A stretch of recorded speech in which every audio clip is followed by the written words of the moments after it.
Hello viewers and welcome to Noble Tech. In today's video we're diving into the Kizu V4B. The Kizu V4B is a compact Flipper Zero compatible development board designed for wireless experimentation, pen testing and firmware modding. If you're into sub-gigahertz radio frequency, Bluetooth spoofing, or just want a budget-friendly alternative to more expensive red team tools, this board might be exactly what you're looking for. In today's video, we'll cover the hardware, firmware options, setup process, and do a live demo using Momentum firmware, which unlocks the full potential of this little beast. Let's get started. The Kizu V4B is roughly the size of a credit card, but don't let its footprint fool you. It's packed with features. The core components include the main MCU, which is an STM32WB55RGV6, which is up to 80 MHz, and the auxiliary MCU is a STM32G431CBU6, which is up to 170 MHz.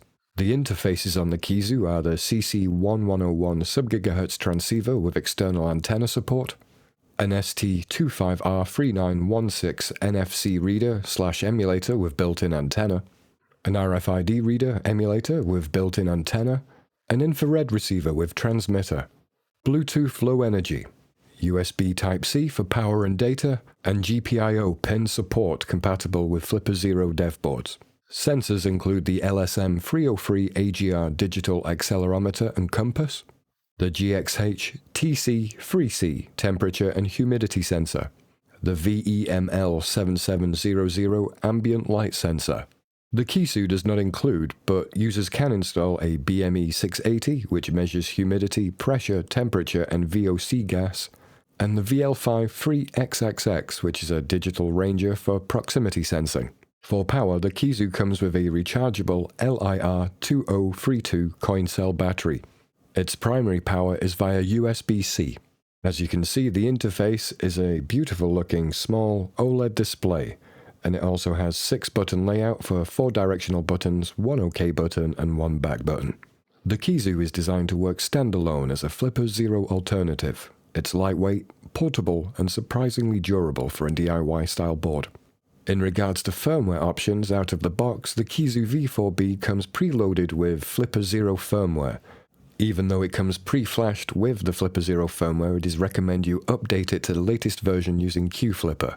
Once you are updated to the latest version of the Flipper firmware, you can then upgrade to the most popular firmware choice, which is currently Momentum, which is an open-source toolkit that supports radio frequency signal scanning and replay, Bluetooth spoofing and broadcasting, Wi-Fi scanning and DOF testing, NFC reading and emulation, infrared blasting and sniffing, GPS logging, if you add a GPS module, and sensor data logging from onboard modules. Momentum is designed for ethical hacking and educational use. It's modular, fast, and actively maintained by the community. Also to note, Momentum has its own branch for Kiisu. We'll go through the installation process now. The first thing you need to do is go to Flipper Zero's website, go to the download section, and download QFlipper for PC.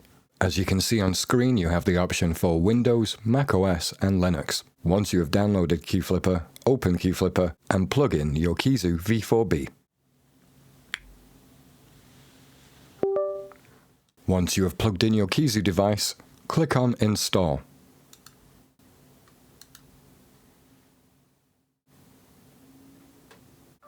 You will now see the progress on the actual device itself.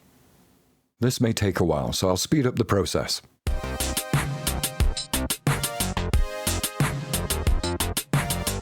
The Kizu has now finished updating. As you can see on screen, it says no factory keys found. This is to be expected. Now that the installation of the Flipper Zero firmware on the Kizu V4B is complete, we are now going to install Momentum firmware.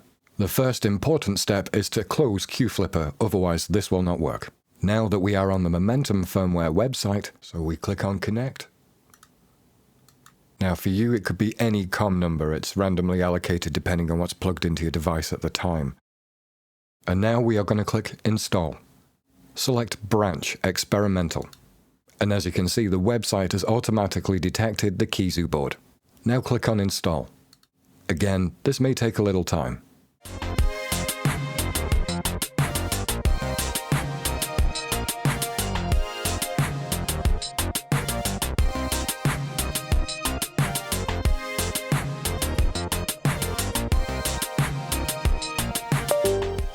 And now we see the progress on the device again.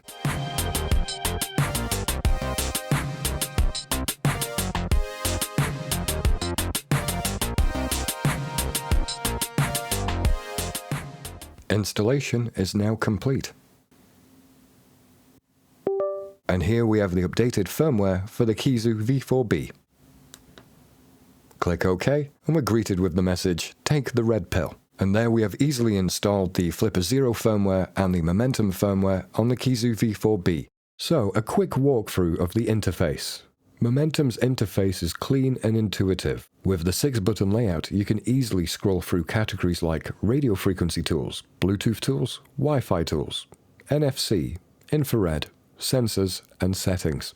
Each module has submenus for scanning, transmitting, and saving payloads. You can store scripts and signals onto the micro SD card and replay them with a few clicks. The Sensors tab lets you view real-time data from the LSM303 AGR, the GXHT C3C, and the VML7700. This is great for environmental monitoring or gesture-based triggers if you install the BME680 or the VL53XXX. Momentum will detect and log those too. So to find these, first of all you go into the Applications section, and we go down to Tools. And then when we scroll down, after a long list of different applications, we can see that we have the Kiisu Light Sensor and the Kiisu Sensor Hub. So if we go into the Kiisu Sensor Hub, it displays here the time, which is currently incorrect, the temperature, a compass, humidity. I don't quite recall what that sensor is. If we look in the Kiisu Light Sensor, we can see here that the sensor is detecting how much light is currently ambiently around it. So to give you a live demonstration of the Kizu V4B, the first thing I'm going to do is scan a Chameleon Ultra. Now the one in my hand here is a clone, but it works pretty well. So the first thing we're going to do is turn it on. And then we turn it upside down because it seems to work better this way.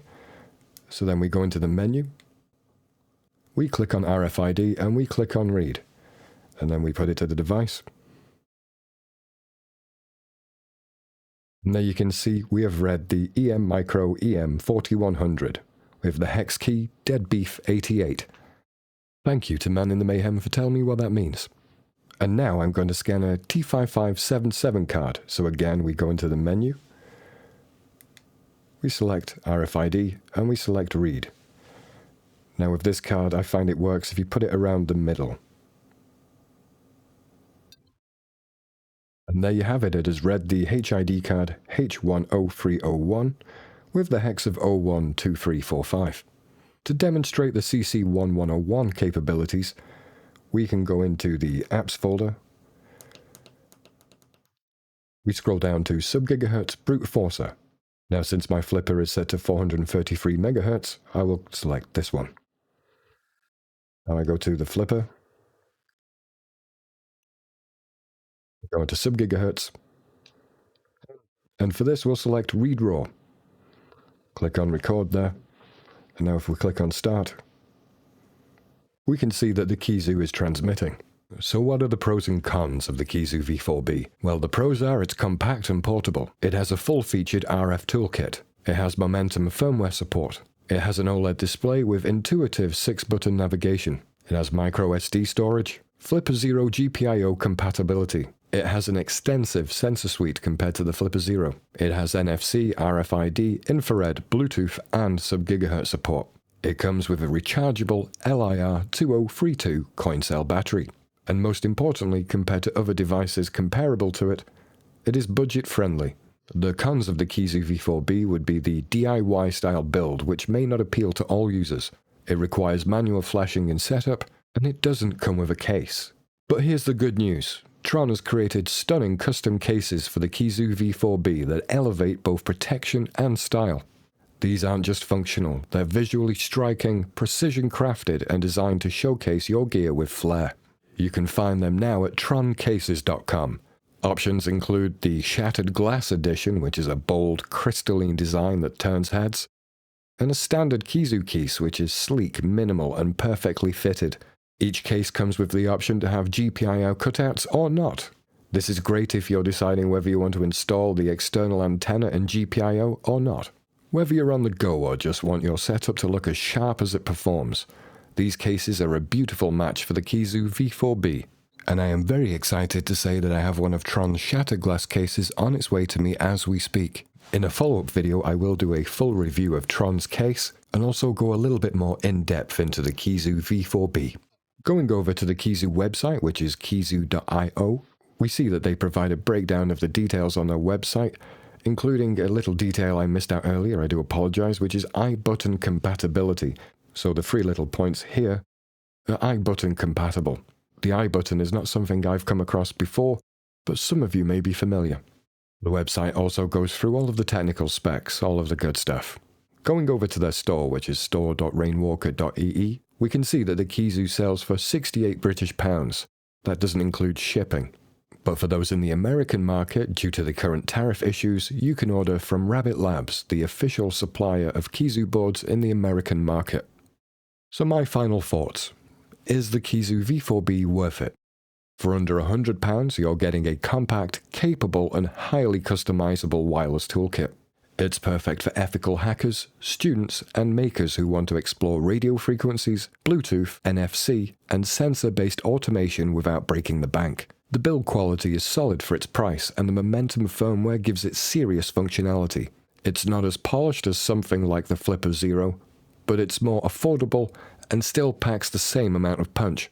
If you're looking for a Flipper Zero alternative with built-in sensors and multi-protocol support, the Kiisu V4B is a smart buy, and if you want to protect it in style, Tron's cases are the perfect finishing touch.